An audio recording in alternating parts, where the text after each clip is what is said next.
Fala, meu querido aluno, minha querida aluna, aqui é o professor José do canal Farmacologia Fácil. Sejam bem-vindos a mais uma aula aqui do nosso canal.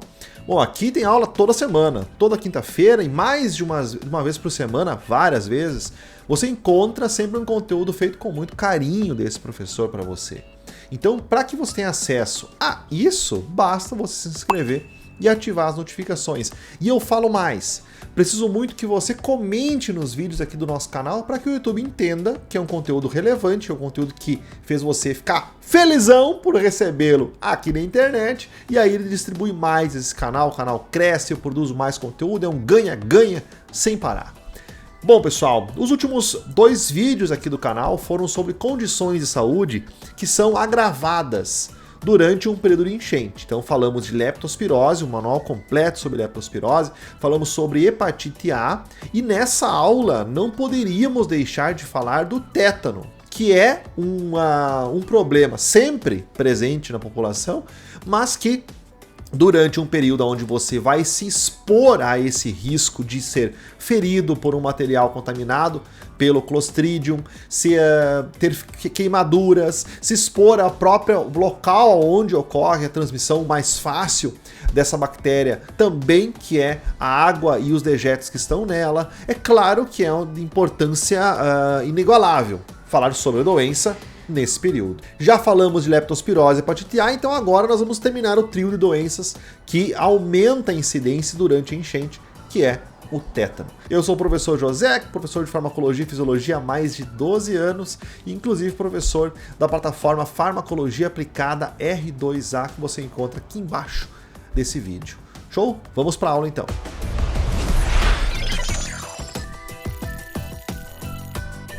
Bom, pessoal, o tétano acidental é uma doença grave, não é contagiosa de pessoa para pessoa, é causada por uma bactéria, chamada de Clostridium tetani.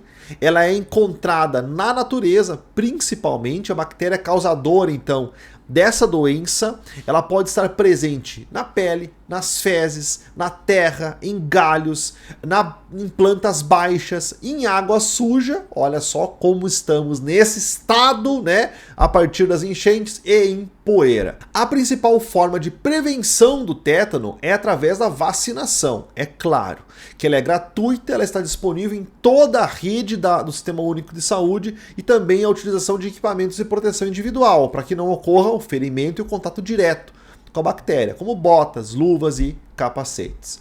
Bom, o tétano decorrente de acidentes, ele se manifesta pelo aumento da tensão muscular geral. Quando os músculos do pescoço, por exemplo, são afetados pela presença da bactéria, há dificuldade de deglutição, isso é muito grave. No caso da contratura muscular generalizada e rigidez muscular progressiva, são atingidos então os músculos reto-abdominais e do diafragma, o que leva a uma insuficiência respiratória, outro caso muito grave. Nós já vamos entender como que essa bactéria faz isso. O doente pode sofrer de crises contraturais, geralmente desencadeadas por estímulos luminosos, sonoros ou manipulação da pessoa, podendo levar até a morte. Já o tétano neonatal, ele é decorrente da contaminação no cordão umbilical de recém-nascidos, crianças com até 22 dias de vida. Nesse caso, o sistema nervoso é afetado e o tétano provoca fortes dores, fazendo com que a criança tenha contrações, chore bastante e sinta dificuldade em mamar. Ocorre então através da introdução de esporos da bactéria em ferimentos externos, geralmente perfurantes, contaminados com terra, poeira, fezes animal ou fezes humanas. Então olha a situação que ocorre os resgates, por exemplo, na enchente, a possibilidade de ferimentos de quem está resgatando, de quem está lá para ser resgatado, é muito grande. Inclusive dentro da água, onde pode haver essa transmissão dos esporos com muito mais facilidade.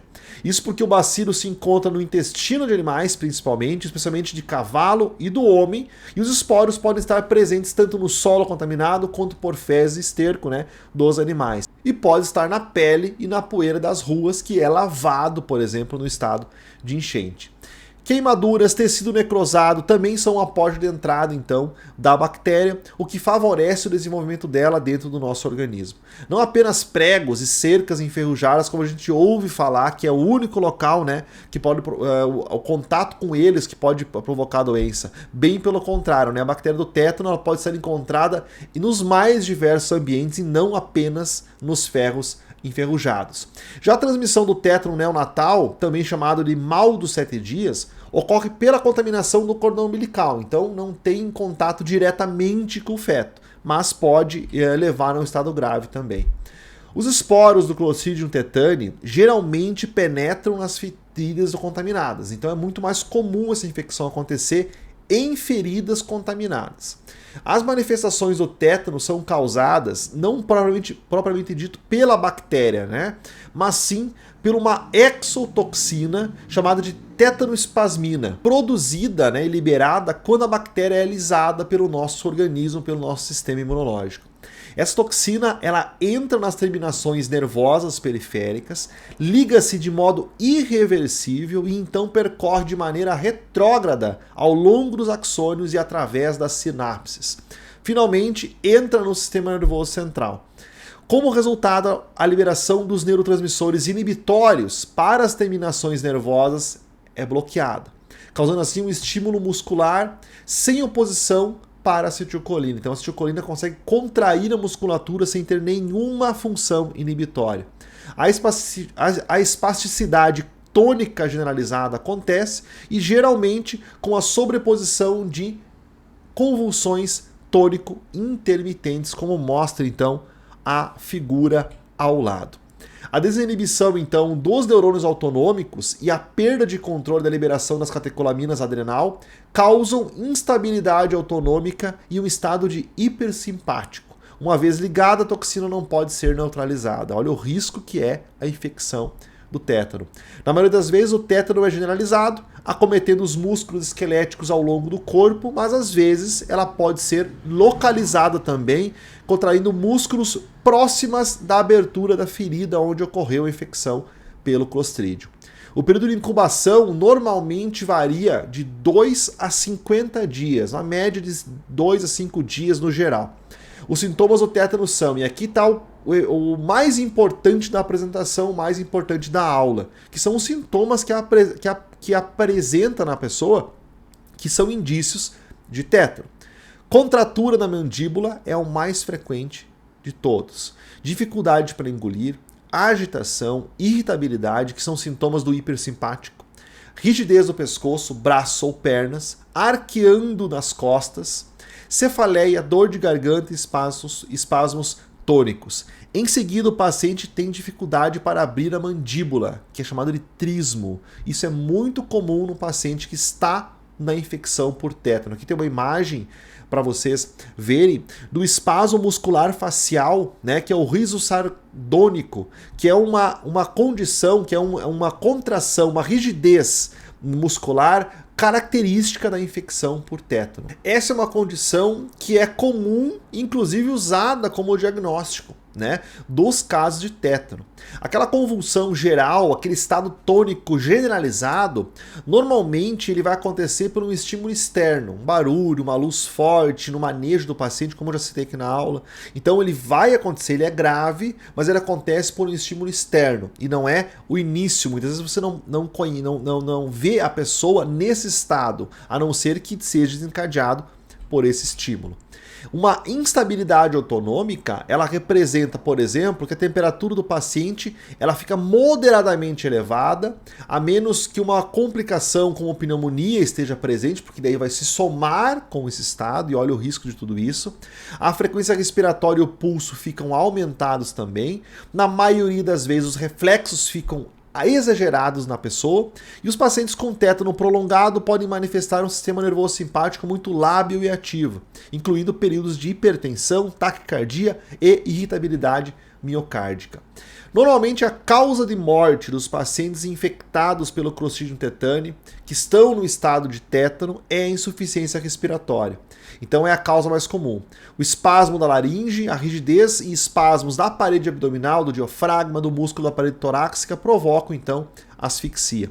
A hipoxemia também pode induzir parada cardíaca e espasmos faríngeos, levando à aspiração de secreções orais com pneumonia subsequente, contribuindo para a morte por hipoxemia.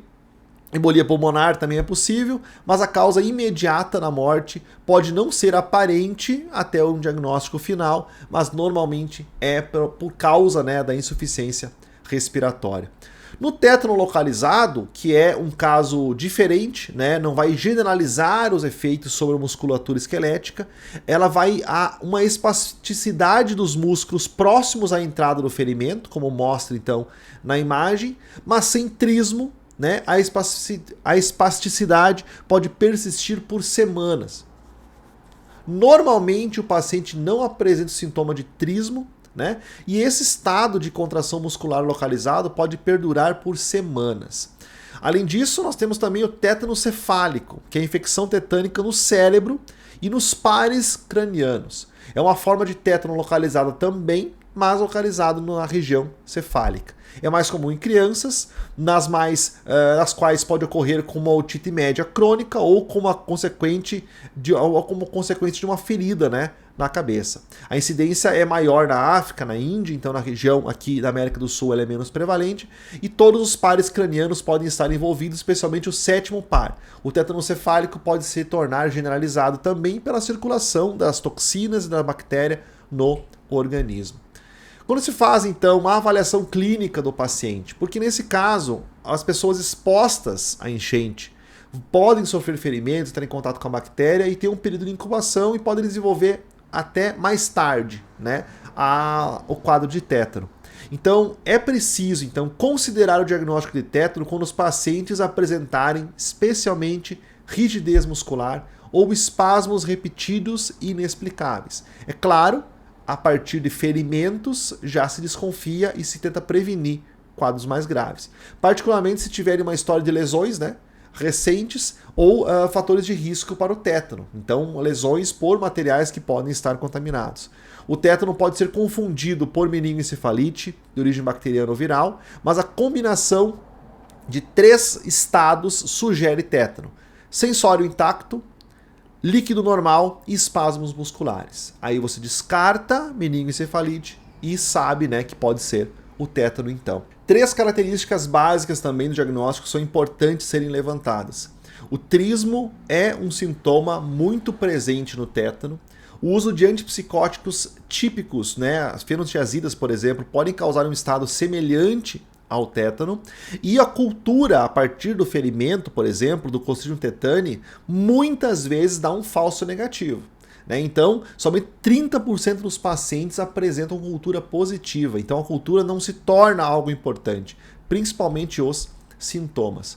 E quando nós falamos no tratamento do tétano, nós temos tratamento de suporte, principalmente suporte respiratório, para um paciente que está já em evolução do tétano, debridamento do ferimento para diminuir a exposição, caso se note que é através de um ferimento que ocorreu a inoculação da bactéria, a antitoxina do tétano, né, o tétano gama, que é utilizado para combater a toxina no organismo após a infecção, o uso de benzodiazepinos, né, benzodiazepinas, que são substâncias, né, como alprazolam, diazepam principalmente, para diminuir os espasmos musculares. Eles são os inibidores, né, da contração muscular que está prejudicada pela ação das toxinas do tétano, né? Antibióticos para prevenir infecções, porque uma infecção paralela ao Clostridium pode ser grave, inclusive antibióticos para tratar a infecção por Clostridium também podem ser utilizados. E também a utilização da imunoglobulina humana antitetânica, a IgAT, que pode neutralizar então toxinas não fixadas ainda, prevenir mais produção de toxina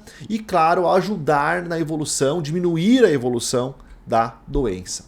Quando nós falamos do princípio geral do tratamento do paciente com tétano, o paciente deve ser mantido em um local silencioso para diminuir a possibilidade de um disparo generalizado, causado, né, uma contração generalizada causada pela toxina. Evitar a liberação adicional de toxina por meio do debridamento da ferida e administração de antibióticos contra o Clostridium, neutralizar a toxina não ligada através do IgAT no sistema nervoso central, imunizar utilizando o toxoide tetânico, tomar cuidado, né, para injetá-lo em um local diferente do corpo do que da antitoxina. Então é possível imunizar, claro que não vai ter um efeito no momento, né, caso a pessoa já não tenha sido imunizada, né, com a vacina antitetânica, mas claro, é importante para evitar o crescimento, o avanço da doença e prevenir caso a pessoa não tenha estado em contato ainda. Minimizar o efeito da toxina que já está no sistema nervoso central, cuidados com os ferimentos, né, que podem ter sido a origem da infecção, e como o tecido sujo e morto promove o crescimento do clostridium tetani, é essencial o debridamento imediato, completo, especialmente dos ferimentos perfurantes profundos e, claro, todo cuidado com os ferimentos. Quando nós falamos da antitoxina, né, e toxoide, o benefício da antitoxina humana depende da quantidade de tetanoespasmina que já está ligada à membrana sináptica, né? Somente toxina livre, ela é neutralizada pelo tetanogama. Isso é muito importante, a fase de aplicação, o momento da aplicação tem que ser o mais precoce possível, né? E não deixar que tenha toxina ligada suficiente que não vai ter efeito mais o tetanogama. O tétano, ele causa mortes anualmente e diminuiu drasticamente a partir da vacinação. Então a vacina tríplice bacteriana para difteria, tétano e coqueluche, que foi estabelecida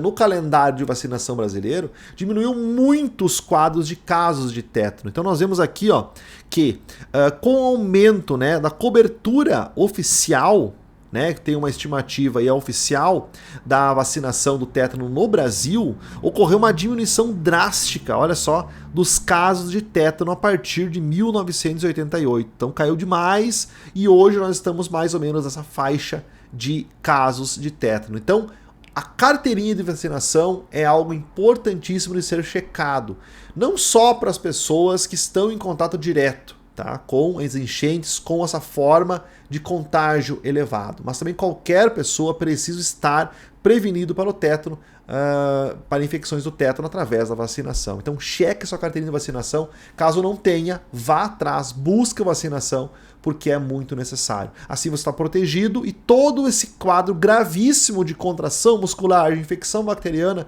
vai estar combatido com essa vacinação. Muito bem, pessoal, se você quer que eu fale mais sobre, por exemplo, o próprio tratamento antibacteriano das infecções por tétano, bota aqui nos comentários, comente aqui abaixo do vídeo. Se você quer que eu traga mais sobre o suporte medicamentoso do paciente com infecção do Clostridium tetani, comente aqui no vídeo. Quero que eu traga novos temas relacionados a esse tipo, com esse perfil, falando da fisiopatologia, falando um pouco da epidemiologia, falando um pouco dos cuidados básicos, comente aqui no vídeo. O importante é você comentar para que o YouTube entenda que é relevante o conteúdo e entregue cada vez mais ao nosso canal. Show? Fico aqui com esta aula e na próxima semana tem aula nova, então se inscreva no canal, ative as notificações para não perder nenhum conteúdo trazido para você aqui no canal Farmacologia Fácil. Grande abraço e até a próxima aula. Tchau, tchau!